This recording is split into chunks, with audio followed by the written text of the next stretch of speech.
Hi, everyone. Hi, teammates. My name is Sean J. McCall, and I am your host for the Eurostep, where we try to look behind the scenes of not only European basketball, but things that happen in Europe, period. And we have a lot of different people on with different sports, different agents, things like that. And I really appreciate my guests for coming on and telling their versions of their stories, even if it's not in a basketball background like my guest tonight is. But I think I have a lot of common in him, so it should be a pretty interesting interview. Before we start, you guys look down at the bottom of the screen in the comment section. You guys can throw me a question in there for my guest, for Chris, anytime during the live broadcast, and I'll try to get it out there. Sometimes I've already asked it, or I will ask it, but I'll try to get everybody's questions in. Or you can also click it on the question mark with the speech bubble. That's only for me to see, and then I will try to get that on as well. So let's get started. My guest tonight is a baseball player. He's a professional baseball player in my old country, Austria. So we have that together in common. He played collegiately at Indiana University. He was drafted in 2010, I believe, by the Florida Marlins as a pitcher. But we'll get more into that and how he got to Austria now. So let me add him, because he's got a lot more. I want to get into everything that he's got going on. So he should be popping up any second now. There we go. There we got it. Okay, let me fix my camera. How you doing? There we go. Chris, what's going on, man? Nothing. Just hanging out. Today I have the night off, so it's nice to get a chance to chill a little bit. I see you repping. You got the Love It stuff in the background. I love it. Always. And I'm glad that you love it. That's the whole point. That's we gonna get into that too. So thank you for coming on tonight. I appreciate you taking some time out to explain your story, your vision, your journey. And Yeah, that's what I'm all about, is making sure people get a chance to tell their how they went on to do the things that they're doing, and positive things that people create in your case. And so yeah, I appreciate you actually coming on, man. I appreciate it. Oh, thank you very much for having me. I am really enjoying the opportunity to tell people what's going on in my life, and to share what life is like over here in Europe. So let's start with you introducing yourself a little bit, what you do. I already said you're a professional baseball player, but what you have on going besides that. Just a short little intro, and then we'll get into the questions in a second. Okay, so my name is Christopher Squires. I grew up in Fort Wayne, Indiana. I attended Indiana University, where I played baseball, and I graduated from the business school. After I got done playing baseball, I got drafted by the Miami Marlins in 2010. I played with them for about 2.5 years. Then I played independent ball for a little while. And then I decided to play independent ball. And eventually I started looking for real jobs. I ended up getting injured. And during that time, I was given the opportunity to come to Austria to play baseball. And that opportunity has blossomed into a lot more than I ever could have imagined. And so now I'm involved I still play and I still coach on the men's team. I coach the youth. I work a little bit in a school, also coaching baseball, and it presented the opportunity for me to finally start and get my brain off the ground. And so that's, yeah, in a nutshell, that's me, and that's what's going on in my life at the moment. Got you. So let's go back. Let's take it back to college, your college time. Indiana University is a really big, good in university. What was it like as a pitcher there? How did you, would you say your 4 years in college, how did you do those 4 years? I thought my 4 years in college was great. Obviously, as a freshman, you show up on campus, and especially for us, we had a new coach. And anyone that's been with a new coach before, it's a little bit of a learning process. Right. And luckily, as a freshman, I kept working and getting better. I did not start well. My first start definitely wasn't well, and 0 degrees or 32 degrees. And yeah, I didn't do well. Talked to the coaches. Okay, what do I need to do better? These are the things that you need to work on. And I just kept trying to work on those things slowly over time and let it develop. Ended up at the end of my freshman year, ended up having a great year, which kind of put me on the radar for looking towards MLB, which is what I wanted to do in the first place. And Yeah. got injured my sophomore year. That wasn't too great. And, you just keep pushing, you keep working little by little. And eventually I got to the point where we could be drafted. I didn't get drafted my junior year, which I was really sad about because all my friends got drafted, and ended up coming back for my senior year, and it was more than I could have imagined, and ended up having a pretty decent year. I learned a lot. I got the opportunity to finish my degree. And then I was able to go on and start pursuing other things. So all in all, it was a great learning experience, especially balancing baseball and academic work at the same time. That can be a little bit of a challenge for people, but you begin to learn how to get through it, and time management especially. And I think those are some of the greatest things that I could have learned, as I move forward in life. You talked a little bit about not being drafted after your junior year. See, that's different as opposed to basketball. So, of course, there are sophomores, freshmen that get drafted or that go into the draft for basketball. But in baseball, it's kind of common that, like, after your junior year, you get your name called. That's kind of like a goal. Like, oh, I want to be drafted by my junior year. I know another player that was everything in his mind. So Exactly. How disappointed were you back then as a junior not to get drafted, besides the fact that your friends had gotten drafted? But was it like a big letdown, like my dream is crashing all over? For me, it wasn't like my dream was crashing all over. I had a really good year, and I think that was the most disappointing part, is I had a really good year. But, of course, maybe not now, because everybody, it seems, throws 95. I never threw 95. But for me, or when I was younger and the friends that were around me, the goal was really to hit 90 and to be able to hit 90 plus consistently. And I remember at the end of my junior year, most of the scouts that had come out to watch me play had seen me sit 88, 89, 88, 89, 88, 89. That's kind of what I always was. I didn't really cross that threshold until a little bit later in my career.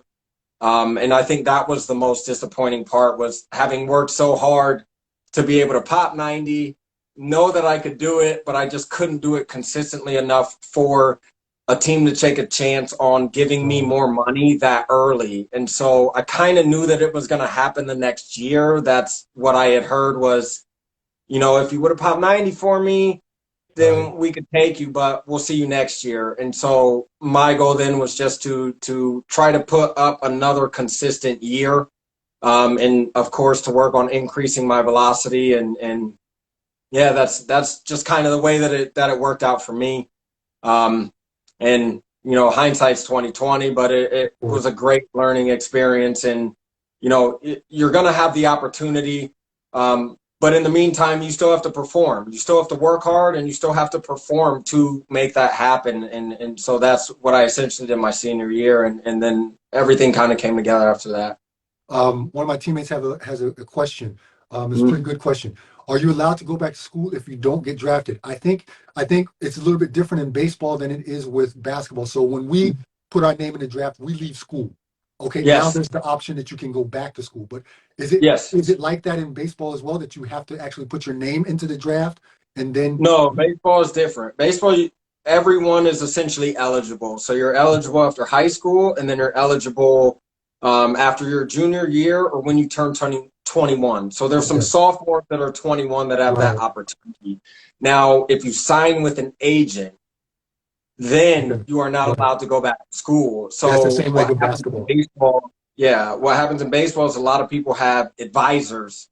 So you can talk to an advisor that might tell you what your chances are of being taken in the draft, and then you can make the decision from that standpoint.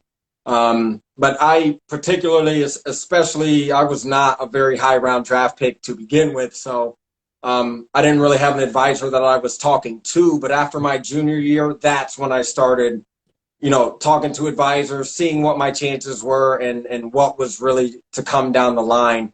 And that's really how all of that works with baseball. So as long as you do not sign formally with an agent, you're fine. So most people don't do that. They just have advisors that advise them on, hey, you might be taken here or Right. here. And so it's a little bit more fluid. What what is it like after you finish your collegiate career, Mhm. your collegiate eligibility? Do agents then talk to you and try to get you to come sign with them like it is with basketball as well? No, I would say not at all, at least from my experience. If you are, we'll say, top 10 rounds, then yeah, you're going to have some agencies and some independent agents coming around to ask you, hey, we'd like to work with you and all of this. For me, I had the luxury of having a lot of my friends drafted the year before.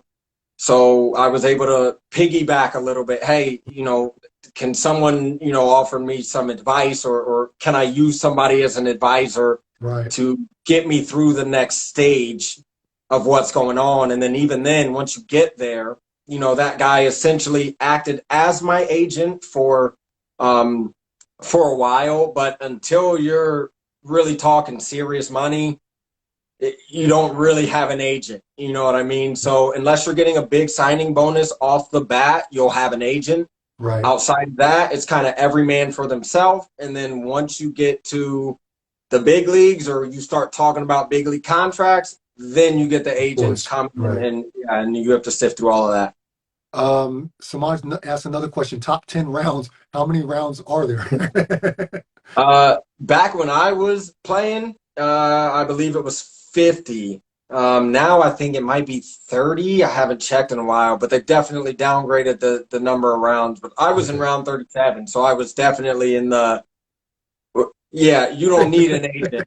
Here's your plane ticket. And if you don't want to play, that's on you. But here's your plane ticket. Here's your small signing bonus and get your behind down here and start playing if you want a chance. To play. Hey, so you bounced around in the minor leagues for some Mhm. years before Yes. deciding to come to Europe.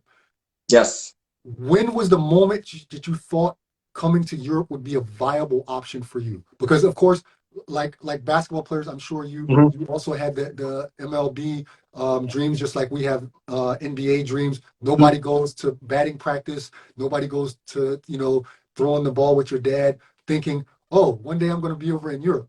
That's not how Yes. we operate. It's Yes. like NBA, MLB, or bust, right? So Yes. when did it first come into your mind that maybe actually, hey, I might need to think about this Europe thing? I would say maybe after I got released. I had known when I was playing that in the wintertime, normally you go home, you work a second job. That's how baseball works. Mhm. Season's over, go home, work a second job, wait till you get invited to spring training. Right. And I knew there were some winter leagues, but most of the winter leagues, well, one, there's a big winter league in Australia, and then a lot of them are in South America. Hmm. I wasn't good enough at that point in time or didn't have the connections that I needed to be able to get a gig down there. Hmm. But I knew that's when my eyes were kind of open to, okay, there's baseball elsewhere. Hmm. And once I got released and I started playing independent ball is really cutthroat. So, every team is, we'll say 12 to 15 pitchers. And if you are not performing, a couple times in a row, you have two outings where you're not performing, they'll send you home. Wow. And once I kind of realized how cutthroat it was, I was like, you know what? I wonder if there's some other opportunities out there. And now there's actually a guy that played in our league for a while. He's since retired, but there's a company or a community baseball jobs overseas that didn't exist when I was there. So now you can kind of go there and say, hey, here's my resume and I want to play Right. overseas. And when I was looking, I kind of had to search. Are there leagues here? Are there leagues there? I have no idea. And I ended up, the Netherlands has a pretty good league. I ended up putting out a little resume there. and somebody from Austria ended up finding me from having access to their pool of players that wanted to play, and Right. that's how I ended up over here. But I really didn't think that it was, I had gone maybe a year and a half, having put all that information out and hadn't heard anything back. Wow. Oh, you were So grinding. yeah, and I didn't think there was an opportunity at all at that point in time. I was like, okay, I guess this isn't, something that people are regularly able to do. And, I thank God for the opportunity that someone was able to see what I had put out there, and to give me this opportunity. And it's, giving me the chance to see some of the other leagues around here. And we've even, I know with basketball, I think it works the same. If you win your league or you're second in your league, then you get to play in higher European. leagues. Yeah. Right. Yeah. And we've had the opportunity to be able to do that and play against teams from France and Italy and Sweden. And, that's been really nice to see. I didn't even know that was possible. So all in all, the one thing I didn't think was possible, or I was starting to kind of have doubts about, ended up being a much bigger world than I could have imagined. Yeah. Yeah. It's usually like that. It's crazy. So your first station overseas was in Dornbirn. So when you first came Yeah. over, you came straight to Dornbirn. Okay. Yeah. For those of you out there, I as a naturalized Austrian, I know Dornbirn. I think I've been there before, not as a player, but I was probably chasing skirts or something like that. But Dornbirn is a small city with about 50,000 people. Is that about Mm-hmm. right? Yes. A lot of old people, would you say? Yes. A lot of older Yes. people? I would say so. And Austria in general is a very much winter sport country, like skiing, snowboarding, triathlon in the snow where they shoot and all that stuff. It's very much a winter sport country. Mm. And so I'm imagining that baseball is not actually the hotbed of European baseball. So Yes. before you went out there, how did you prepare yourself, or are the rules different, or like how did you like go about thinking, okay, I'm about to go to Dornbirn, Austria. Mm. You probably didn't know jack shit about it. Um, Yeah. how did you prepare yourself for that? The first thing I did was I went to Barnes and Noble. I know Amazon has taken over everything, but I went to Barnes and Noble and I bought The Idiot's Guide to Learning German. That was the first thing that I did. And on my way to work, I put that CD in and I started, trying to learn some simple German phrases. The luckily the guy that brought me over he had been here for about 6, 7 years. And so he gave me a lot of information on what the town was like. If he ever went out on a hike, he'd call me and say, "Hey, I know you're Was he coming in." American? Excuse me? Was he American? He was Canadian, actually. Okay, yeah. But he also had spent some time in the minor leagues, and he would send me videos on, the landscape and all the hikes that he was doing. So I got to see a little bit of what there was outside of baseball. I got to see that, and he really wanted me to think about it more as just a different life. It is not just baseball, but you have the opportunity to hike here and travel here. There's the lake, there's the mountains, the train station is really close to our apartment. And so he had kind of given me all of that information to start. Mm-hmm. And then for me, it was more, one, let me try to learn these German phrases, which I think, are still borderline impossible to learn. But then it was kind of looking around the area, what it's close to. We're about an hour and a half from Zurich, 2 hours, 2.5 hours from Munich, 5 hours from Milan, and so there's all these places around. And I started looking at it more as, okay, this might be an opportunity to actually see some of the world. And I know my first year especially, that's really how I treated it. I was just an athlete that was living here, that was looking for opportunities to go out and travel aside from, my duties as a player. Obviously that grew into a little bit more, but to start, I think that's really where I started doing the digging was, okay, what's around there and how do I turn this opportunity into a an experience that I will never forget. And that's really where I started doing my due diligence. I'm glad you said that about due diligence because I always preach that to the people that I consult with and advise. Um, what do you think is kind of a key factor for you having been able to stay out there for so long? We're not talking about the baseball. We're just talking about the life and also baseball because I'm sure it's also different than back home. Mhm. Um, what do you think is one of the main factors that's kind of helped you be able to stay there so long? Well, the first thing I'll use baseball first, and I will say the ability to still play. I mean, for in baseball, if you're not playing, affiliated baseball or you're not in an independent league, like your career is over. It is done. You go to front office or you go be a scout or you go into coaching.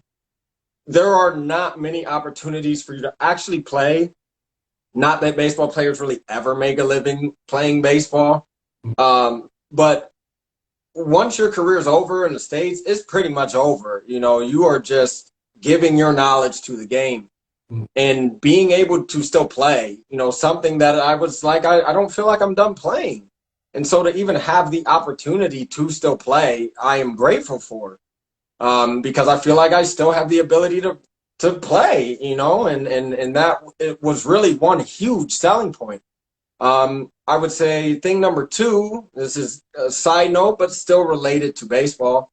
The club that I'm with, fortunately, I was given more opportunities. I was given opportunities for growth. And so if you even want to look at it from the corporate perspective, where are my opportunities to move higher, whether it's in this organization or are there opportunities for you guys to help me accomplish the goals that I want to accomplish in my life as well? Is this a partnership?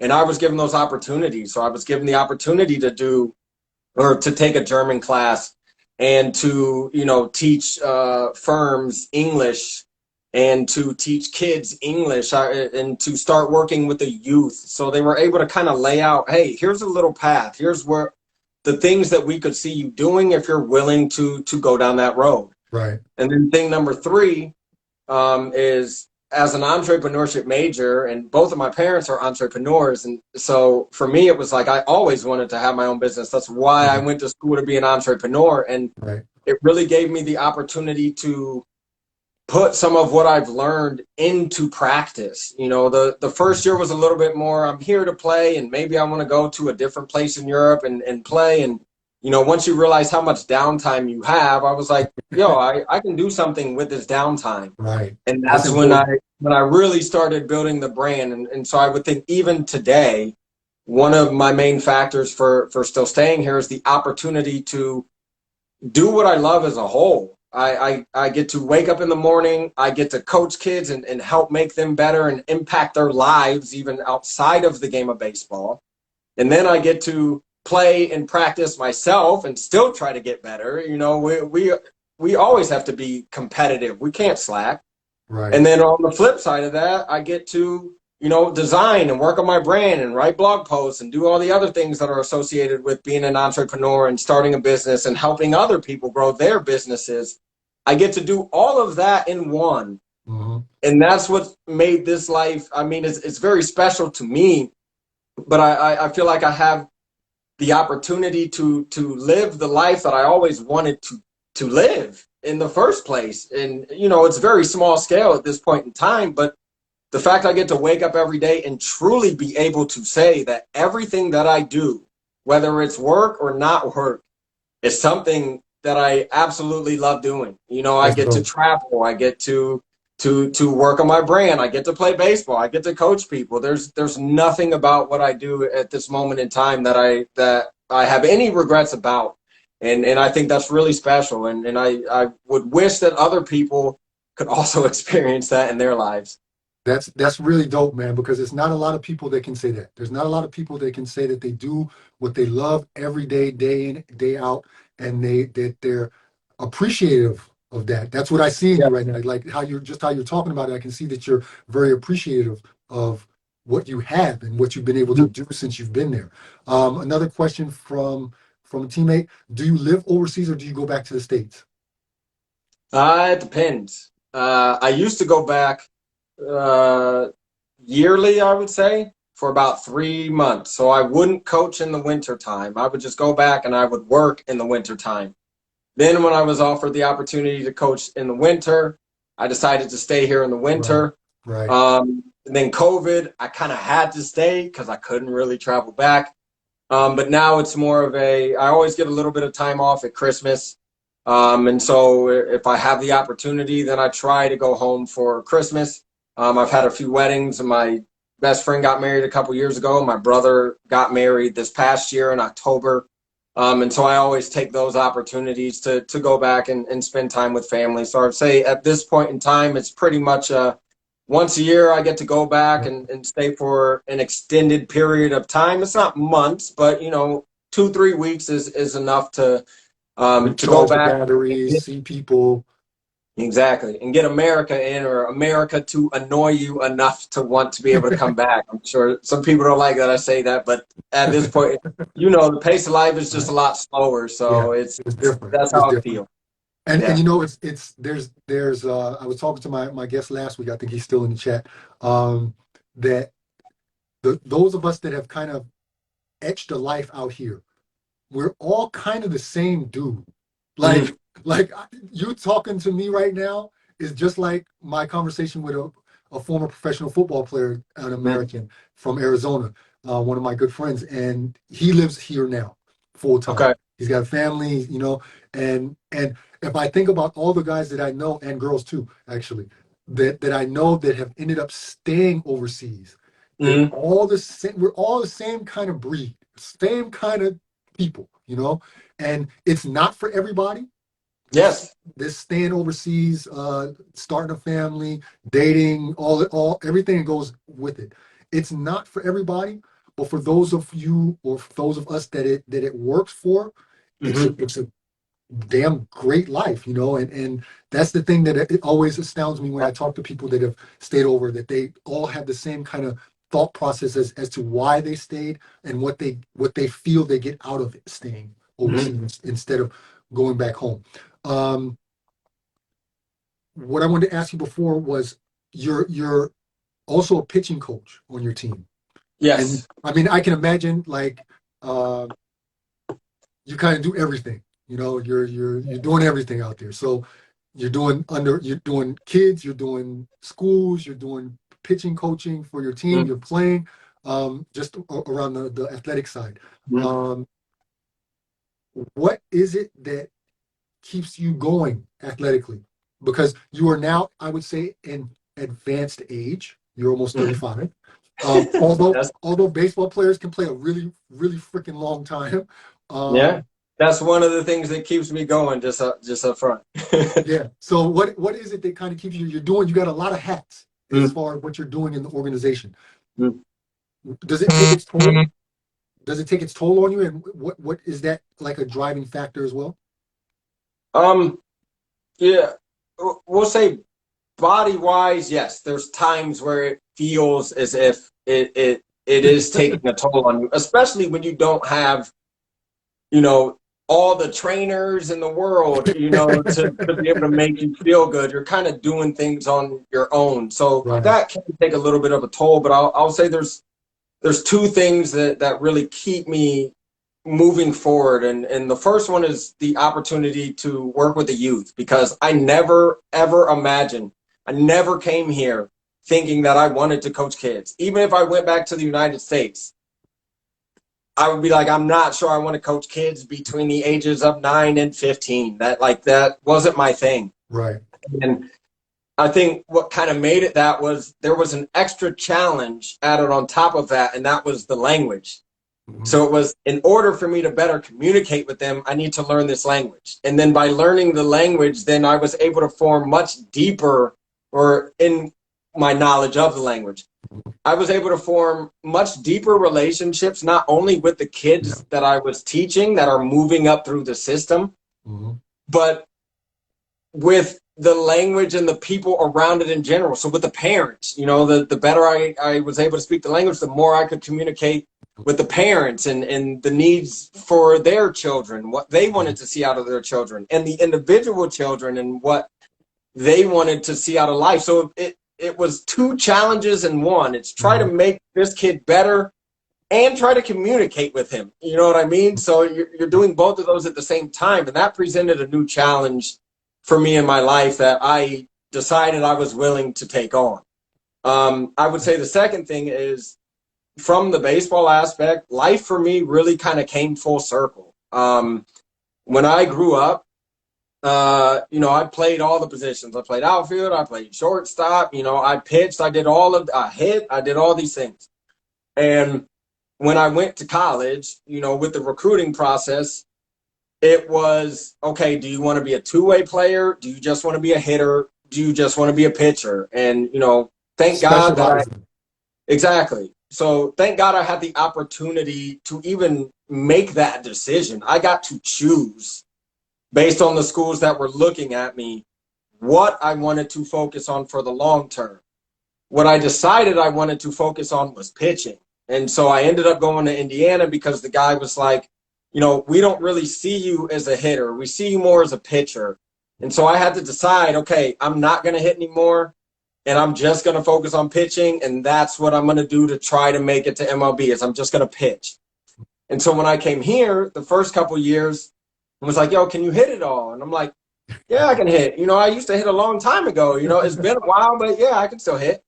The first couple of years, I got a few at-bats, here and there, depending on the coach, and I hit pretty well. And then the next year, we got a new coach, and then they were like, hey, maybe you can hit more. And then I got to hit a lot more, and I started doing really well. And so for me now, it's like, I went from not playing a position anymore to just focusing on pitching, to coming to Austria and kind of getting to feel like a kid again. I get to pitch, I get to play whatever position, that the team needs me in, and be that jack of all trades. And that's truly what makes playing baseball fun to me. And the fact that I get to go, and now I'm focusing on hitting. I'm like, man, I haven't studied hitting since I was 18. So now that's another new challenge for me. Is, okay, what are new people teaching?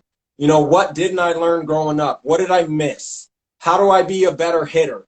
The other foreigners come in here and hit 450. I'm hitting 350. How do I hit 100 points higher?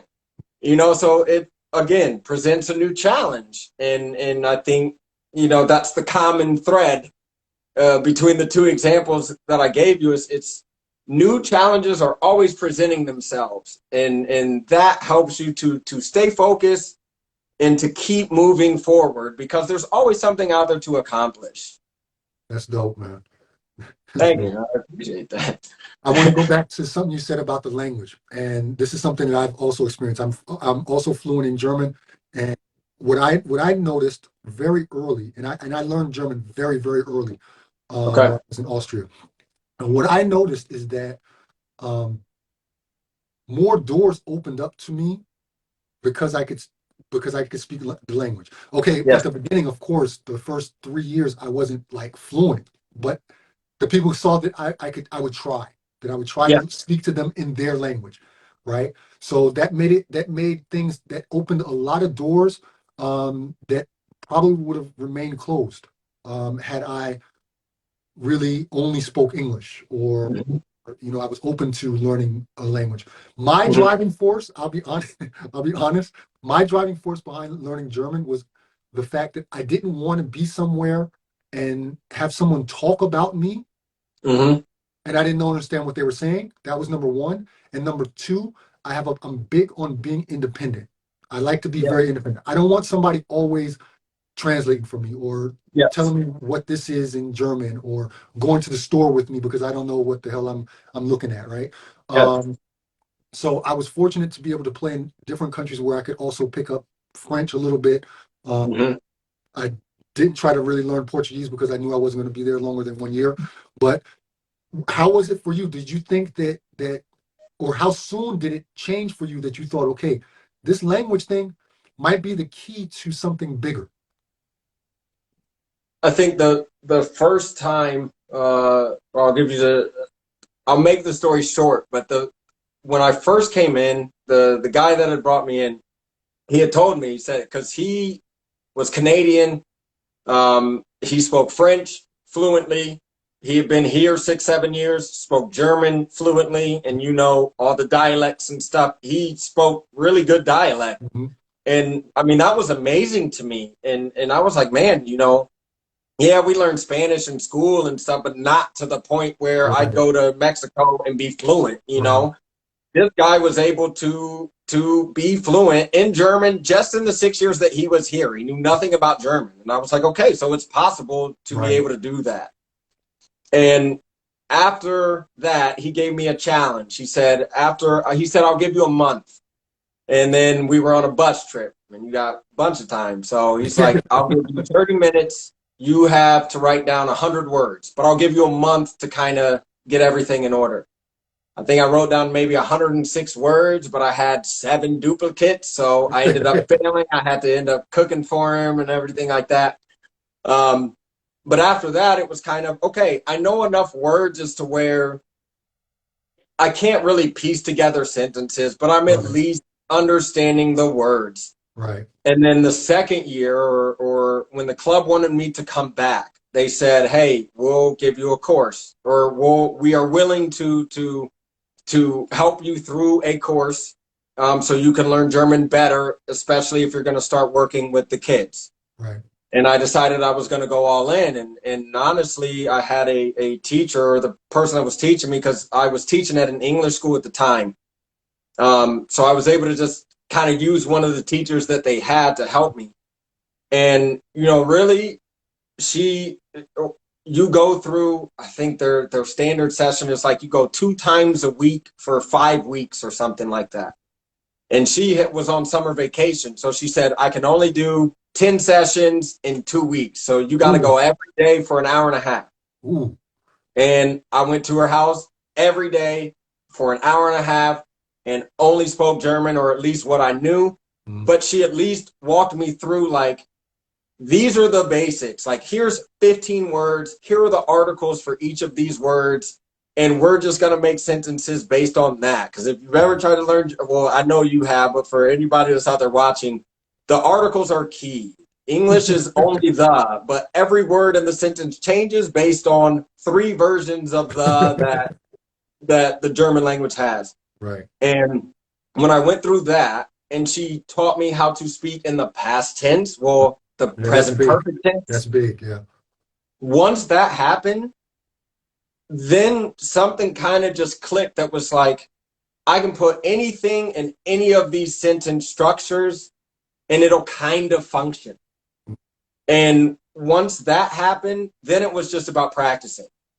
And so once I kind of had learned this is the meat and potatoes of how you attempt to learn and speak this language, then it was just practice. And for me, because I was now working with the youth teams, I had an hour and a half every single day, all summer and all winter, to say, I'm going to speak German to these kids. And if it's wrong, it's wrong. And they'll help me out. And that actually helped me build my relationship with the kid. Mm-hmm. Yeah, exactly. And so now, new kids come in, and I always tell them, like, hey, if you don't understand me, ask the other kids. I have a special way of speaking German, that they understand. I'm still working on it, but if I'm wrong, just tell me. And once we kind of got comfortable, then it made it easy, because then it was like, I can just speak it. And if it's wrong, and they'll just correct me. But I'm not afraid. Right. You to lose speak the fear. it. You lose the fear of exactly. being wrong. Mm-hmm. Exactly. Before we move on to Love It, I got a kind of a personal question. Okay. Considering we both lived or I lived in Austria as well. I lived in Kapfenberg and also in Vienna when I was playing there, and I can say Austrians are some really friendly people, right? Yes. But Austria is small, and when I compare it to Germany, I've been living in Germany now for, I don't know, over 12 years, or I don't know, longer. Okay. When I compare it to Germany, it's like Austria is like a little bit, I wouldn't say behind the times, but in a way, a little bit kind of old fashioned. And I was thinking, like, okay, when I lived there, when I first moved to Austria, it was 1995. So there were not a lot of brothers in in Austria, in Kapfenberg, Austria in 1995. There were black people totaled in, okay, Kapfenberg is smaller than Dornbirn. Kapfenberg is about 15,000 people, maybe Okay. 20. There was me, my black teammate. I had a white teammate, and his wife was white, was black. There were Okay. three of us. There were three black people in the whole town, right? And there was Yeah. one refugee. Like it was four of us in the whole town. Yep. I didn't experience very much racism or anything like Mhm. that. I can remember two instances where I did, but I mean, you run into that back home too, so that's not a Yeah, big of deal. course. Of course. But was there any adjustment period for you to be in a place where there are not a lot of black people around you? How did you handle that? Uh, Honestly, I would say it was as a black baseball player, that's just kind of what you're used to. So I grew up, in the suburbs. Uh, There's already not a lot of black baseball players. I've been used to playing on teams of, all white guys all the time. And so for me, it was, I would say it was only an adjustment in terms of how are they going to perceive me? And which still, I mean, they have some refugees. I would say the refugee population here is a lot bigger than where you were at, right, but it's not overwhelming.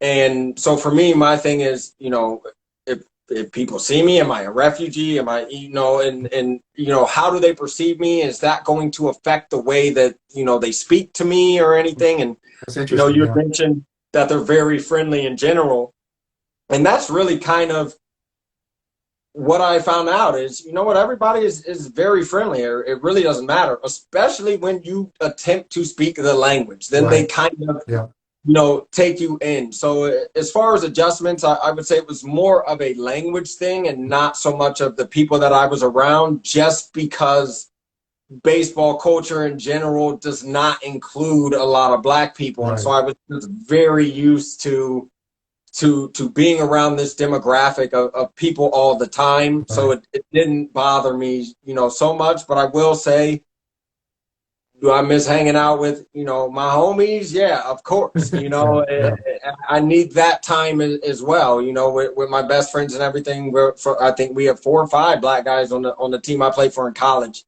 So do I miss that camaraderie? Right, Yes, 100%. And then the refugees, you don't really have anything in common with outside of skin color. So right.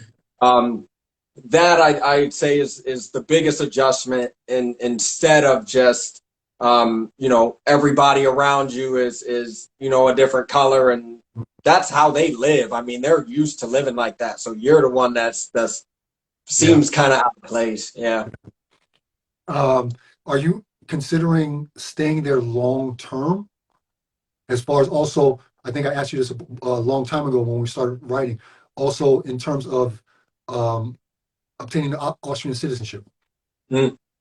The citizenship, I'm not so sure about at this point in time, and I also still have a couple more years to go until that's even open to me.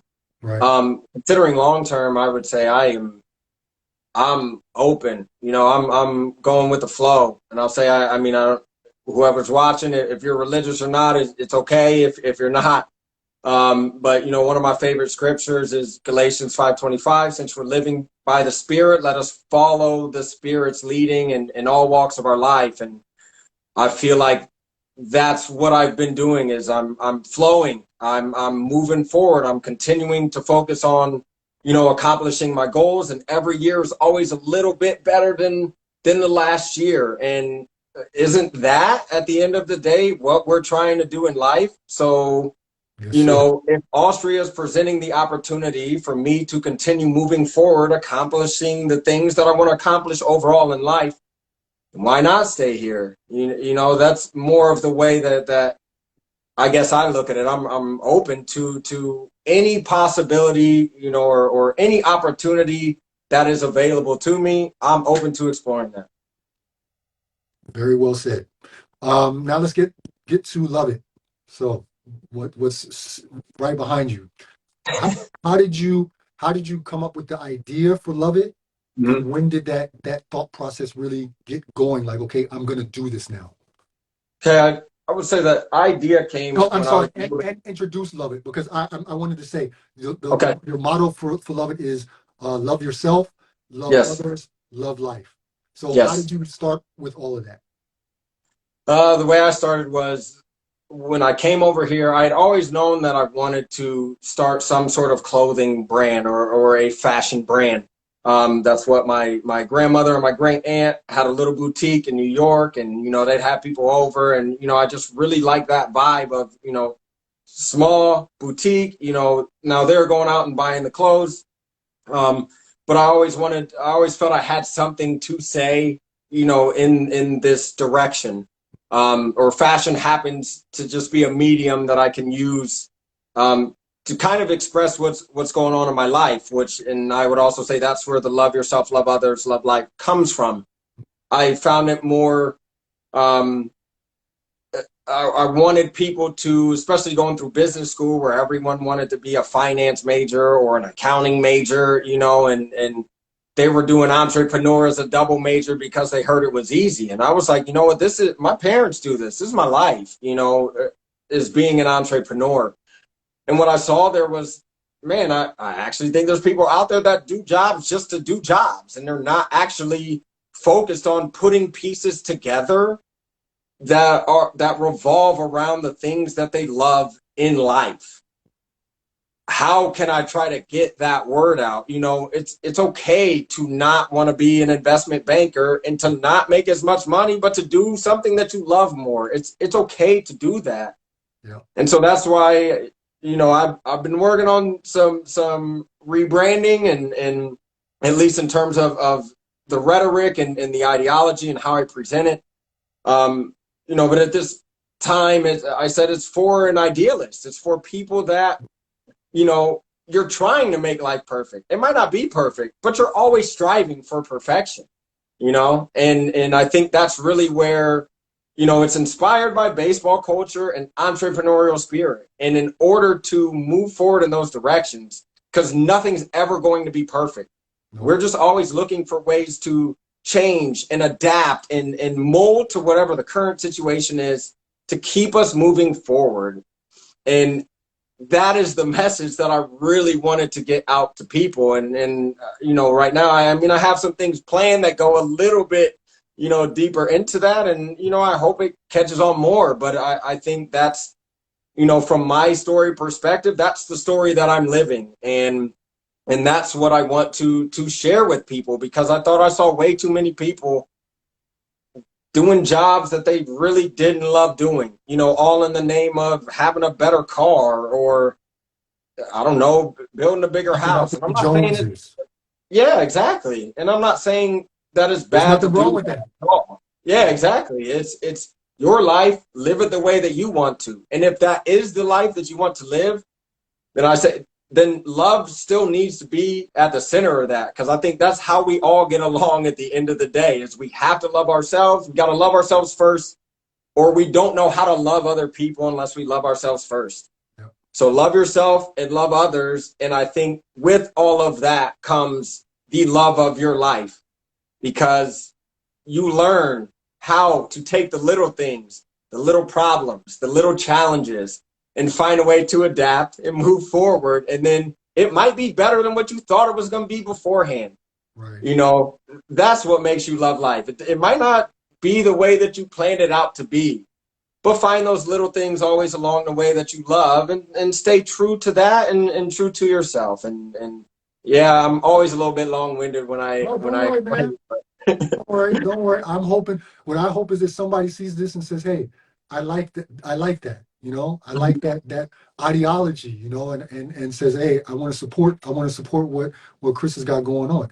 I hope When you I was well. on your website, I came across a terminology that I wasn't familiar.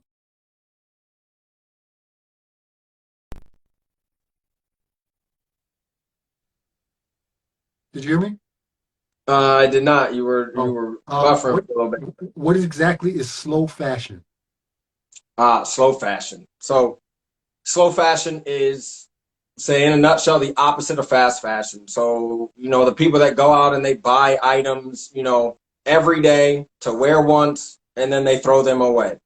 Slow fashion is finding items that you love, that you have some sort of attachment to, and staying with them. You know, if something rips a little bit, sew it back up. Or you know, if there's a pair of jeans you like that are a little too big, you know, take them to a tailor. Have a tailor, you know, make them especially for you.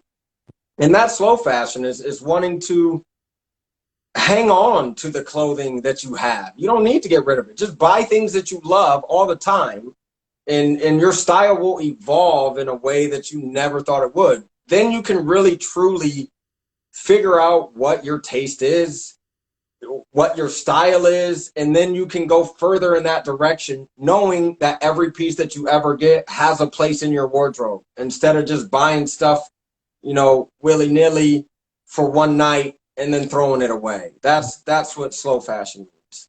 Thank you for the explanation. I needed that. What is the toughest thing for you about living overseas? The toughest thing I would say actually is the Oh, I'm sorry, I didn't. your I wasn't. I'm sorry, I wasn't explicit enough. I meant okay. also in terms of your brand. Okay. Um, in terms of the brand, I would say getting items here, or depending on where they come from. I have been building supply chain up, you know, little by little. Say getting things from the States is very expensive. Getting things in Europe is a lot easier to do. I would say what the part that's really hard for me is not, especially not having been trained in, you know, fashion design or how this world works. It's all kind of been self-taught. And so, you know, how do I navigate this world? And my manufacturer is in Portugal. I don't speak Portuguese. I speak a little bit of German. You know, how does this work? I would say that is really the biggest thing. And even aside from that is understanding, you know, the trends and everything that happen here are a little bit different than what's going on in the US. And so I would say in terms of trying to, I don't want to say keep up, but in trying to look forward to what's happening. Right. I live in a place where everything is already a little bit more forward than where it is in the United States. And so I get to see a little bit of both worlds. I think that's good for me, but I also think that's a lot of information coming in all the time. You know, friends here, friends from the States. What are the styles there? What are the styles here? Where is it going? I mean, Italy's 2 hours from me, so it's we go to Italy for spring training every year, and I see stuff that I'm like, oh my gosh, I think this is, you know, amazing. And the States might not get it until a couple of years later. So, okay, do I do that, or do I try to stay with what's going on in the States? So I would say just kind of, you know, understanding what my lane is and how I take from my inspiration from the United States and my inspiration from Europe and put it together. That can be a little bit overwhelming at times, just in ensuring I'm moving in the right direction. But I would think for the most part, it's been okay. But it can be a challenge just with the overwhelming amount of information that's here and in the States, and trying to deal with that in real time at the same time, knowing that there's a little bit of a disconnect there. Yeah, I got you. That's I can appreciate that.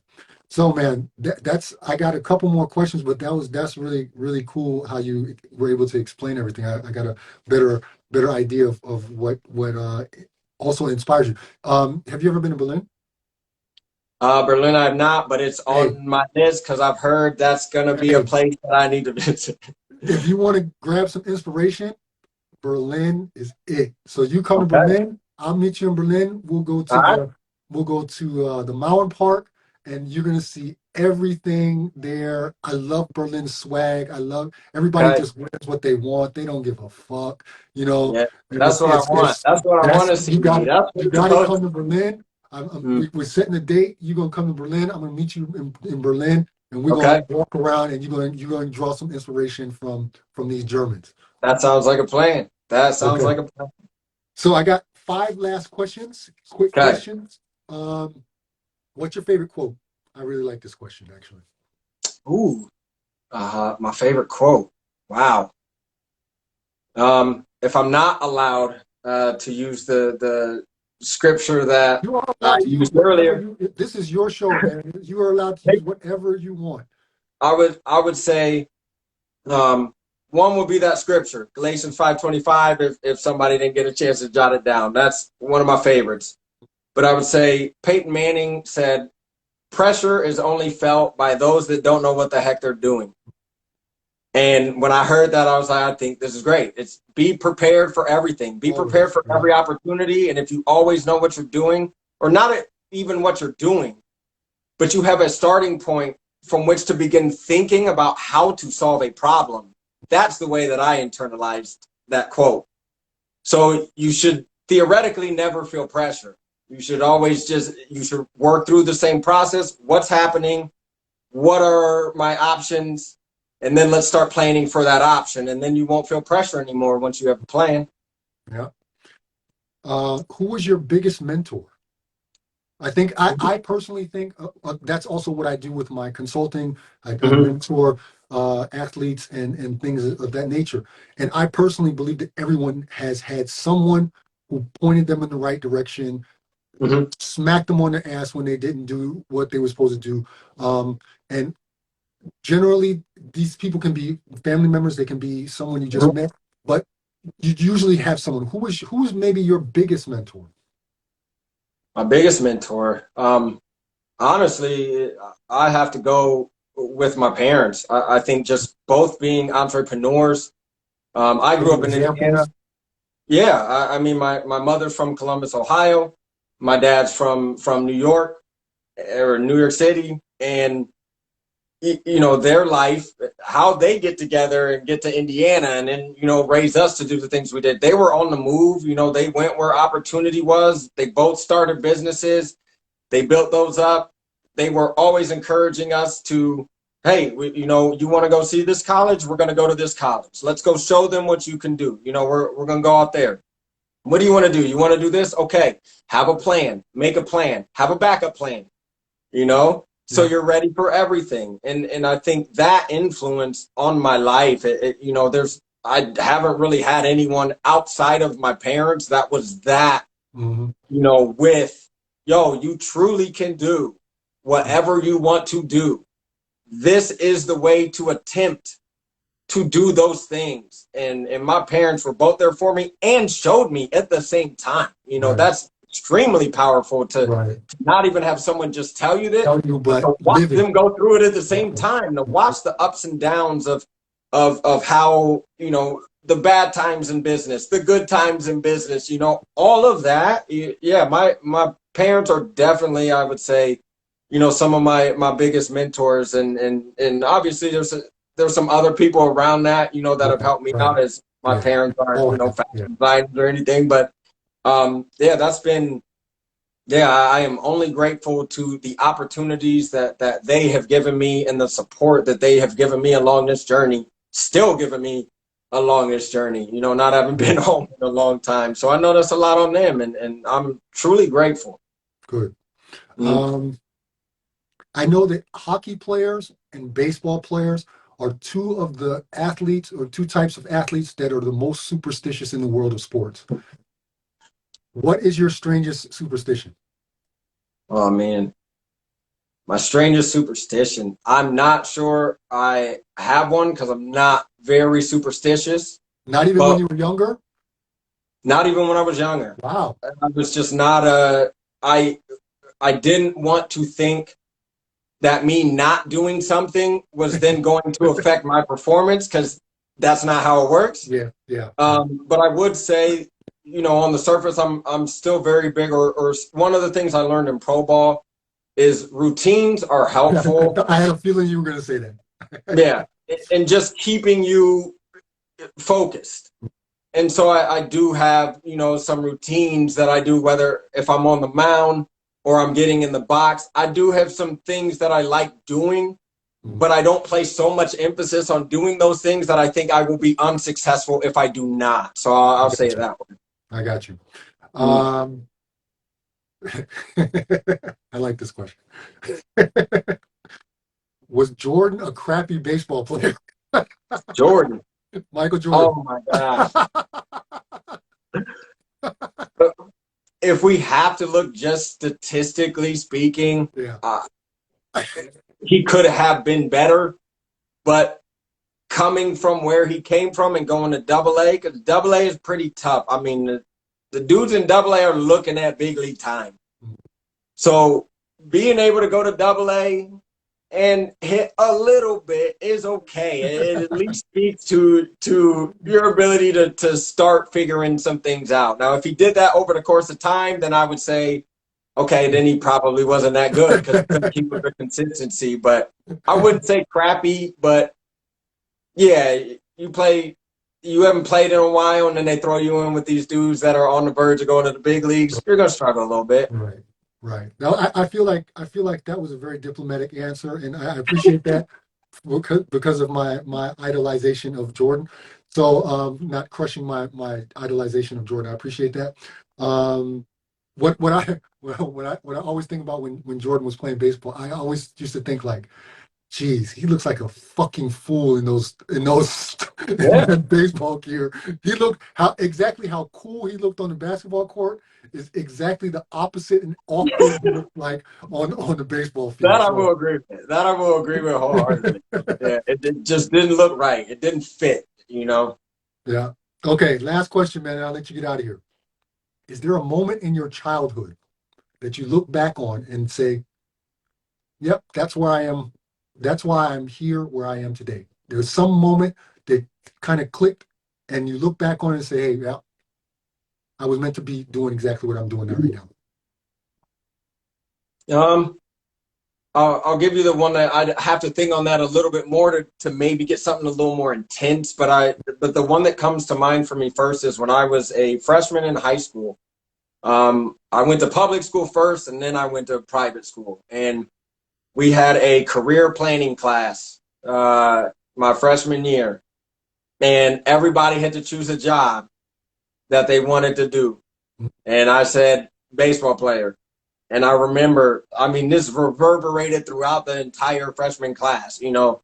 But the teachers telling me, no, you can't use that. That's not a realistic, possibility, And all the other kids were like, man, you saying that, you ain't even on the varsity team. You just playing reserve, you know what I mean? And I think just that was kind of when I was like, I don't know anything else. I told you my parents were my mentors earlier, and I was like, no, like, I can do anything, and that's what I want to do, and that is literally what I put all of my time into trying to accomplish.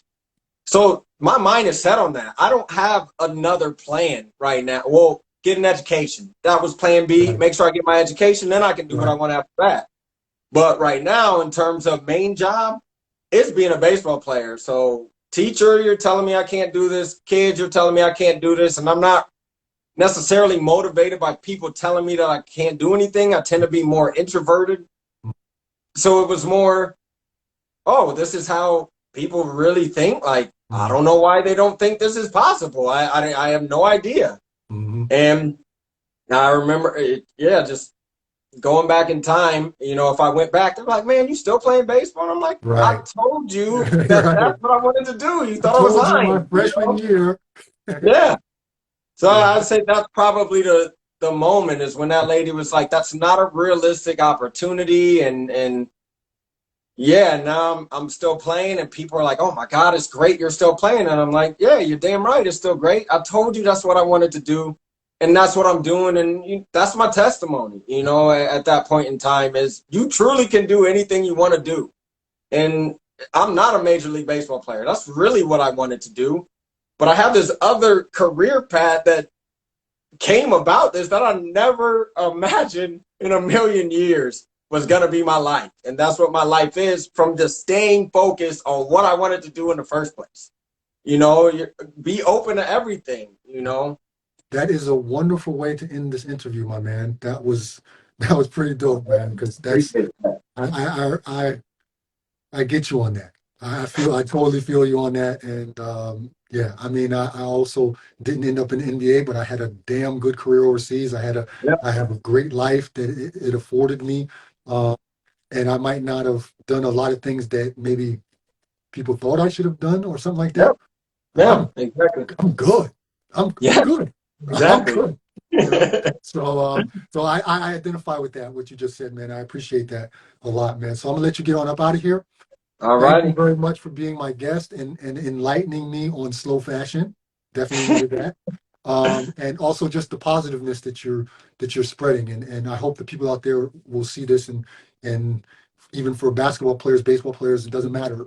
Just people in general, that they see your message and what you're trying to do and that it also get some identity through that as well. So I thank you for that, my guy. And So, thank you yeah, very keep much on for doing what having you're doing. Yeah, thank you again for having me. It's been an absolute pleasure, and I'll make sure I write down our trip to Berlin on the calendar. I'm I ready got for you. that.